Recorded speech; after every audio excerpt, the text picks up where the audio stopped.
Oi, gente. Estou muito feliz e grata a Deus por mais essa oportunidade, né? Nós estamos aqui mais uma vez para a continuação do nosso projeto fantástico, que é o livro do Augusto Cury, 12 semanas para mudar uma vida.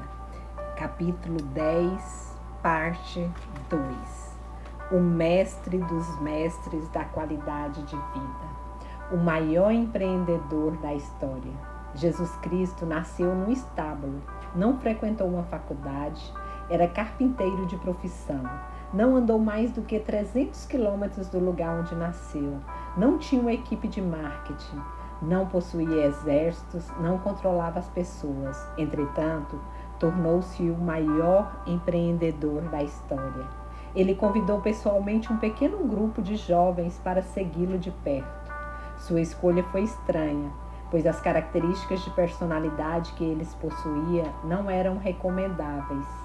Eram tensos, irritados, impulsivos, inseguros, exclusivistas, egoístas, individualistas. Provavelmente nenhum deles passaria no teste de psicologia para trabalhar em uma empresa, para dirigir pessoas. Mas Jesus era um escultor da personalidade humana, um grande gestor de pessoas e um grande sonhador. Os seus discípulos causaram-lhe problemas, decepções e constrangimentos, mas ele não estava preocupado com os resultados imediatos. Figurativamente falando, não usou a madeira para se aquecer, pois sabia que um dia ela se esgotaria e o frio retornaria. Usou as sementes. Nossa, que lindo, né? Quando nós olhamos assim para o exemplo de Jesus e trazemos esses exemplos para a nossa vida, nós conseguimos ver o quanto nós somos falhos, né? Mas também nós conseguimos ver o quanto Jesus é misericordioso e nos ensina através da palavra, através de tudo que ele passou aqui na terra. Foi um exemplo, foi um ensino, foi algo sobrenatural que ele deixou sobre as nossas vidas, né? Para que a gente fosse imitadores dele, olhasse para o exemplo dele. Nessa parte que nós lemos aqui, eu achei fantástico, onde fala assim que Jesus ele não se preocupava com resultados, né? Muitas vezes, às vezes a gente se frustra com muitas coisas que nós vamos fazer, porque nós nos preocupamos muito com o resultado. Nós queremos que o resultado seja muito grande e imediato. E se esse resultado não vir? E se isso for para apenas uma pessoa? E se a partir dessa uma pessoa que foi esse resultado vir uma multidão? Então a gente olha muito, a gente é muito imediatista. Então que nós possamos entender que os planos de Deus eles são melhores do que os nossos. Muitas vezes as coisas não sairão como nós planejamos, mas elas sairão da maneira que Deus planejou e os planos dele são melhores. Então escolha, sabe, aceite o plano de Deus na sua vida. Jesus plantou as sementes da tolerância, do perdão, da serenidade e do amor no coração psíquico desses jovens. Um dia ele morreu da forma mais inumana possível. Parecia que seu sonho acabara. Mas as sementes germinaram no espírito deles, cresceram no calor das dificuldades, foram irrigadas com lágrimas e, por fim, eles foram transformados na mais fina casta de pensadores. O resultado? Obteve uma grande floresta. Nunca mais lhe faltou madeira para se aquecer. Hoje, mais de 2 bilhões de pessoas o seguem. E o resto da humanidade que não o segue admira-o profundamente. Só o maior empreendedor de todos os tempos poderia dividir a história em antes e depois dele. Dividiu o pensamento e os corações humanos. Conquistou a humanidade. Fez tudo isso sem derramar uma gota de sangue, discursando sobre o amor e discorrendo sobre a mansidão. Não tendo nada, mas tendo tudo. O mestre dos mestres trabalhou como artesão cada lei da qualidade de vida em seus discípulos. Eles aprenderam a ser autores da sua história, fazer das pequenas coisas momentos inigualáveis, libertar a criatividade, liderar os pensamentos, governar suas emoções, proteger a memória, dialogar, fazer a mesa redonda do eu. Após sua morte, seus discípulos não tinham dinheiro, fama, proteção, mas tinha tudo que todo ser humano sempre desejou: alegria, paz interior, segurança, ânimo, sentido de vida. Eles não tinham nada, mas tinham tudo. Sofriam perdas, mas tinham esperanças. Eram aprisionados, mas cantavam alegremente. Eram livres.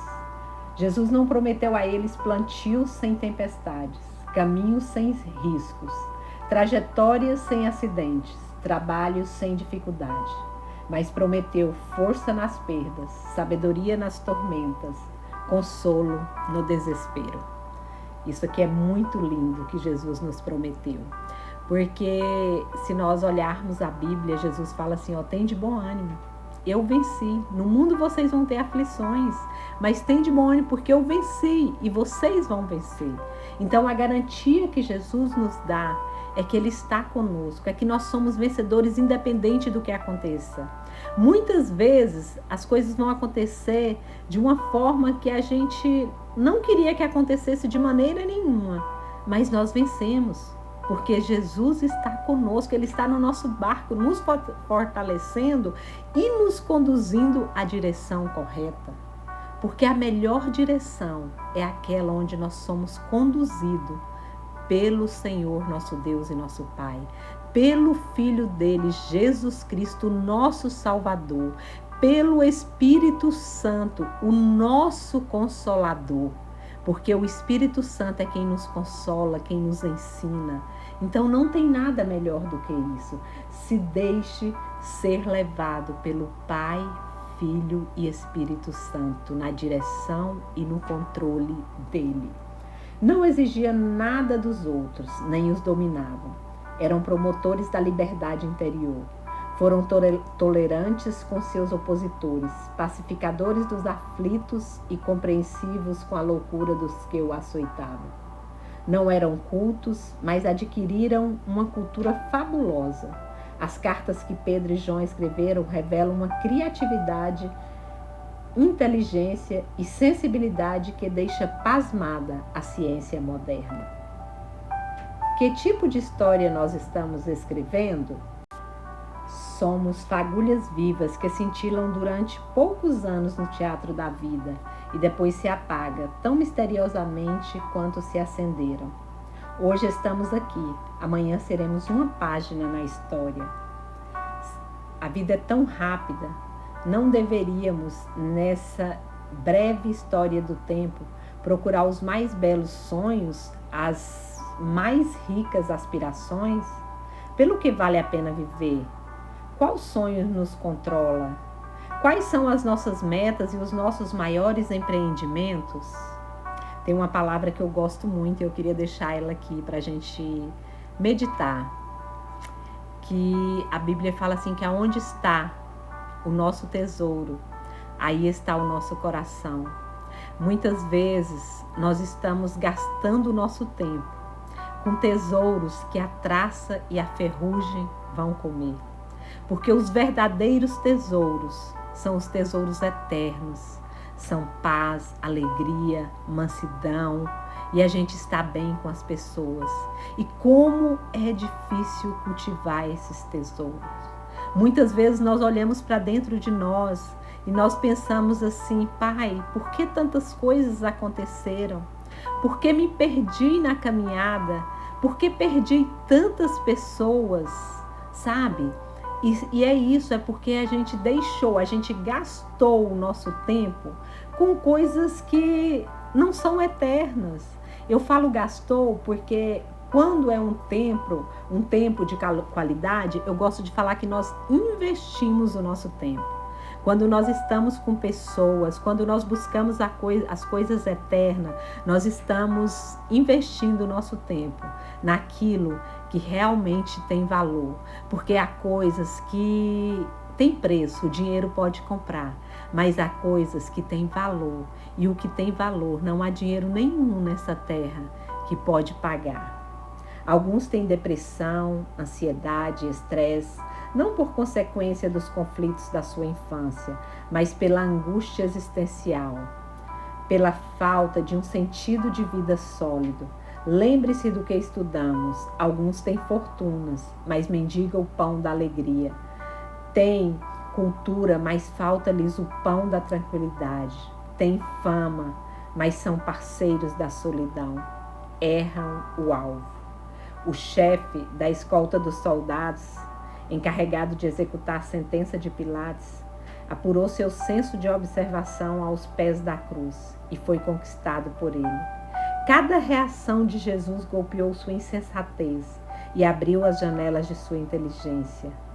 Deixe-me dar um exemplo dessas reações. Na hora mais dramática da crucificação, a primeira hora, Jesus sofreu uma dor insuportável. Não havia espaço para ter outra reação, a não ser gritar, ter reações violentas, reagir por instinto. Mas, para nossa admiração, ele esqueceu-se de si e bradou ao seu Pai que perdoasse seus executores. Meu Deus! Como é linda a atitude de Jesus. Como nós precisamos aprender com Jesus. Quando alguém nos ferir, a gente olhar e falar assim: Pai, perdoa essa pessoa, ela não sabe o que ela fez comigo. Talvez ela estava passando por um dia mau. Talvez ela foi muito decepcionada. Talvez hoje é um dia onde ela está angustiada e onde ela está com a tristeza que ela não está conseguindo suportar. Então perdoa por o que ela fez conosco, comigo. E geralmente a nossa atitude, pelo menos no momento ali, quando a pessoa faz alguma coisa com a gente, é a gente ficar assim triste com aquela pessoa, né? Depois há pessoas, né, que isso até passa, né? Outras guardam, vira raiz de amargura e as pessoas sofrem muito. Mas há pessoas que na hora ali ela fica sentida, magoada, mas aquilo vai passar.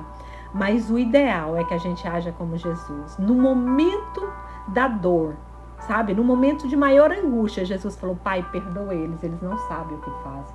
Vamos aprender isso com Jesus. Quando alguém nos ferir, não vamos ficar ali perguntando ou falando ou procurando uma justificativa porque aquela pessoa fez aquilo, mas vamos falar assim: Pai, perdoa. Ela não sabe o que faz, tenha misericórdia da vida dela. Ele disse que seus carrascos não sabiam o que fazia. Compreendeu homens incompreensíveis, perdoou homens imperdoáveis. Então, quando você olhar diante de uma situação que você está sofrendo, falar assim: não, mas isso, nossa, isso é imperdoável, é muito triste. Jesus passou por isso e ele perdoou e ele venceu. E ele nos ensina através da sua vida. Ele foi o maior educador, psicoterapeuta, socioterapeuta, pensador, pacifista, orador, vendedor de sonhos, construtor de amigos, executivo, empreendedor, promotor da qualidade de vida de todos os tempos. Esse é Jesus, aquele que vive e reina para todo sempre. Ele é o mesmo ontem, hoje e eternamente. Amém? E aqui nós concluímos a parte 2, do capítulo 10. E como nós sempre fazemos na conclusão, eu queria te convidar para orar neste momento. Para a gente olhar para a vida de Jesus como um construtor de sonhos, de amigos, como um homem muito compreensível, independente da situação, para a gente ser imitador de Jesus. Pai querido, nós queremos te louvar, papai, te agradecer, porque tu és bom, porque o Senhor nos deu o teu Filho Jesus ali na cruz para morrer pelos nossos pecados. E ainda na cruz, Senhor, mesmo ali naquele momento de dor e de sofrimento, Ele nos deixou lições, Pai, maravilhosas. Lições de amor, de perdão, de cura. Lições, ó Pai, de força, de compreensão. Pai, nós te louvamos pelo teu imensurável amor por nós. E nós queremos te pedir, Paizinho querido, Espírito Santo de Deus, nos ensina, Espírito Santo, a ser como Jesus. Nós precisamos ser como Jesus. Pai, nós colocamos na dependência total do Senhor e pedimos, limpa-nos, tira todo o carrapicho de nós, Paizinho querido, e nos faça melhor, nos faça cada dia mais parecido com o Teu Filho Jesus. Ele nos deixou exemplos tão lindos, Ele nos deixou exemplos tão maravilhosos. Por isso nós te clamamos, ensina-nos a ser parecidos com Ele, porque nós precisamos aprender a perdoar, a amar, a viver como Jesus viveu, porque Ele é o nosso exemplo de vida. Nós sabemos, Pai, que sozinho nós não conseguimos, mas nós sabemos também que Jesus, Ele falou que Ele mandaria o Consolador, o Espírito Santo, que Ele estaria conosco todos os dias. E nós, crendo que o Espírito Santo está conosco e nos ajuda nas nossas fraquezas, nós queremos te agradecer pela bondade e fidelidade e queremos dizer, Espírito Santo, Tu és bem-vindo. Me ajuda mesmo aonde eu sou fraca. Me sustenta, Espírito Santo, aonde eu não consigo ficar de pé. Me dá palavras de vida, que a minha boca flua palavras de vida e de amor ao próximo. Em nome de Jesus. Amém. Deus abençoe a sua vida, a sua casa, os seus sonhos, os seus projetos, que tudo, as mãos do Senhor esteja estendida sobre a sua vida, a sua casa, a sua família. Amém.